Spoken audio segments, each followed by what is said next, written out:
Welcome back to my Real Finfluencers interview with Pareto Systems founder, Duncan MacPherson. Now, if you didn't listen to part one of this interview, that's okay. It's not a prerequisite, but I do recommend going back and checking it out. For now, let's dive back in with Duncan talking about Pareto's YouTube channel.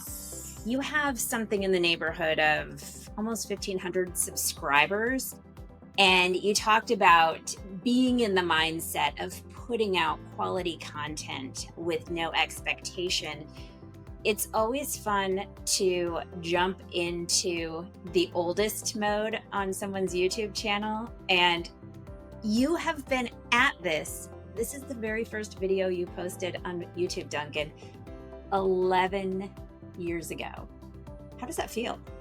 I have not seen any of that for a long time. And my wife doesn't get a hold of that because she will have a field day with all of that. But, one of the things with video is the concept of permission marketing, which means you might have 30 or 40 minutes worth of content to relay. But when somebody clicks on a video and sees that it's a 38-minute time commitment, they might just move on. When you extract a 1 or 2 minute hook from that video and let them kick the tires a little bit and then opt in, that's a really good best practice. Well, when it comes to short attention spans, the audience really is there. And I love the content you're putting out as verticals on YouTube Shorts. And I see this content on LinkedIn also, because it's not a big commitment, especially for if you're an advisor thinking of this as a prospect at the top of the funnel. You're not asking for much of their time. Under 60 seconds is something someone can give you. And the more you can touch them at that range, then you're driving them into the middle of the funnel where they are interested. They have become curious about finding out more. And Duncan, you're doing some of both of that, right? You have short format content, you have your longer format podcasts, you do webinars. So you're hitting the top and you're hitting the middle, right? Yeah, and to your point about leaving them wanting more, like not feeling like you need to bombard with all of it. Just let them get comfortable with what it is you're saying and then let them opt in and you follow their lead and they can go and find more information. And it's interesting. We have people who have been following us for years who have said, I feel compelled to engage with you now because I'm so comfortable with your philosophy and your approach. And I've actually taken some of your best practices and proven strategies from the video and deployed it and got a result. So I figured, okay, if I'm going to DIY it, what would happen if I had an accountability partner to actually lean on me to get to the next level? So you play the long game, you be respectful, stars are going to align.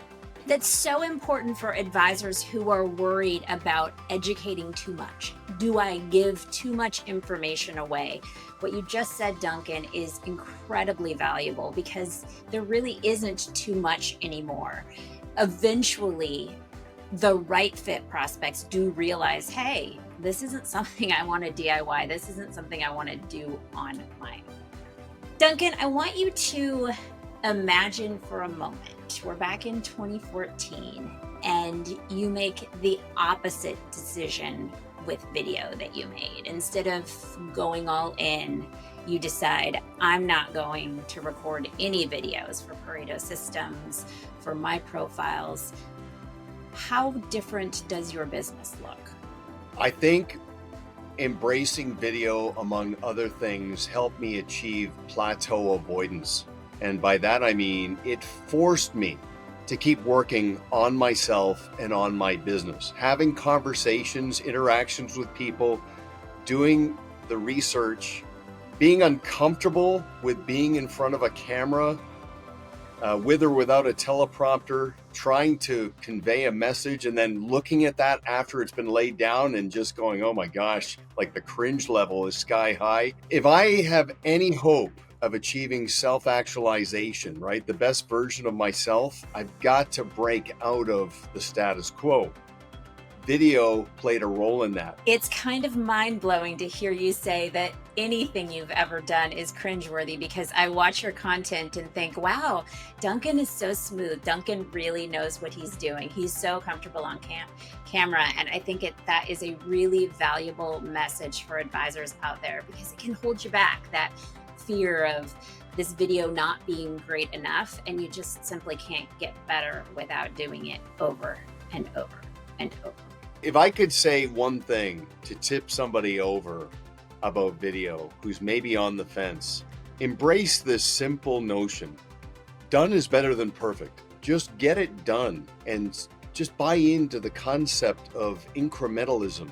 Your skills, your confidence, your persuasive impact will compound gradually over time. And you'll get to a point where it's not cringeworthy to yourself. You'll get to the point where you're getting great feedback and meaningful results from your video, but you've got to start. So just be at peace with the outcomes. Done is better than perfect. Duncan, thank you for that advice. Thank you for joining me today on The Real Finfluencers. Remember, if Duncan can do it, you can do it too. And if you're looking to build authority and grow your practice with video, but you need some help, that's what we do at Idea Decanter.